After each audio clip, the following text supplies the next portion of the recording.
Good morning students. आज मैं आपको भीषम सानी द्वारा रचित गांधी, नेहरू और यासेर अराफात का नेहरू के साथ उसकी आत्मकथा थी वो कैसी थी, नेहरू के साथ बिताए गए दिन थे वो लेखक के कैसे थे। बात लगभग 1938 के आसपास की है। नेहरू जी, पंडित जवाहरलाल नेहरू है, कश्मीर यात्रा के लिए आए हुए थे। उस समय उनका बहुत भव्य स्वागत किया गया था शेख अब्दुल्ला के नेतृत्व में। झेलम नदी के एक किनारे से दूसरे किनारे तक नावों की शोभा यात्रा है वो देखने को मिल रही थी, और झेलम नदी के साथ साथ से होते हुए हजारों कश्मीरी जो निवासी है बड़े उत्साह के साथ जवाहरलाल नेहरू का स्वागत कर रहे थे। इसी अवसर पर भीषम सानी, जो लेखक भीषम सानी है, उन्होंने क्या कहा कि मेरे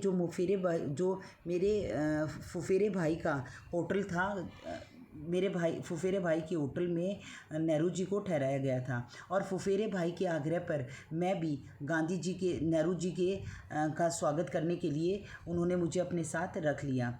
अब दिन भर पंडित जवाहरलाल नेहरू थे स्थानीय नेताओं के साथ जगह जगह घूमते रहते थे, विचार विमर्श करते रहते थे, यानी सुबह से लेकर शाम तक वो बहुत व्यस्त रहते थे।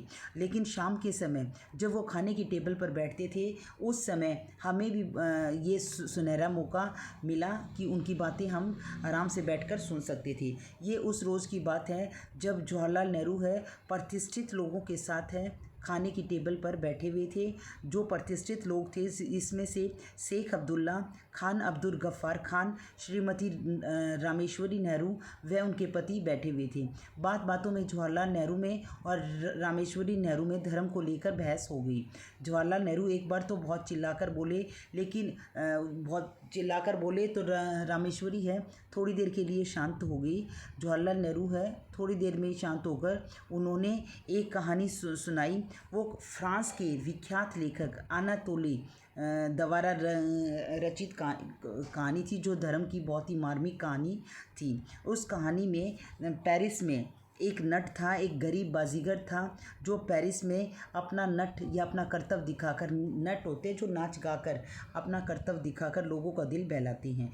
जो नट था उसकी पूरी जवानी निकल गई थी, वो नट दिखाकर ही, अपना कर्तव्य दिखाकर ही वो अपना गुजर बसर कर रहा था। अब वो अधेड़ आयु का हो चला था।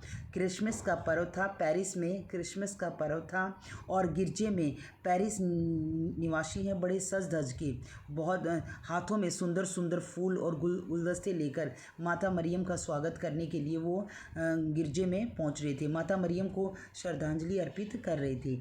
अब नट ने देखा, नट के पास ना तो अच्छे कपड़े थे पहनने के लिए, फटे हुए कपड़ों में गिरजे का जो पादरी था वो नट को अंदर प्रवेश नहीं होने देना चाहता था, और ना ही उसको उस नट के पास माता मरियम के लिए देने के लिए कोई उपहार ही था। अब उसने वो सारा दिन सोचता रहा कि माता मरियम को मैं भेंट में क्या दूंगा।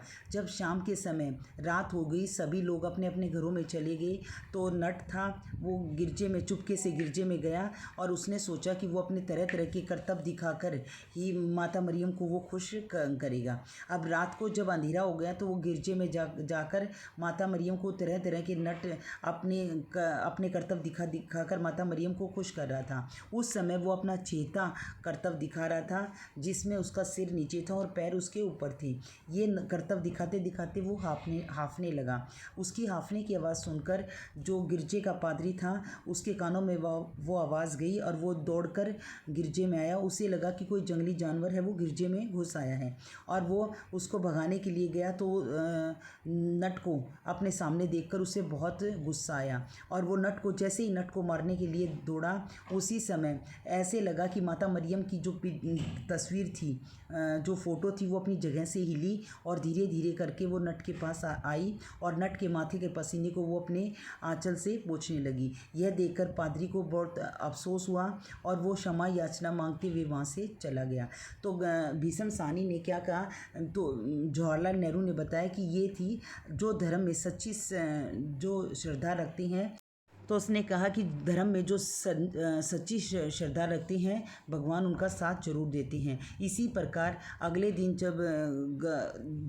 दिन लेखक भीषम सानी है नेहरू के कमरे से होते हुए वो नीचे आए, तो नेहरू उस समय अपने कमरे में चरखा कात रहे थे। वो नीचे आकर अखबार पढ़ने लगे, और अखबार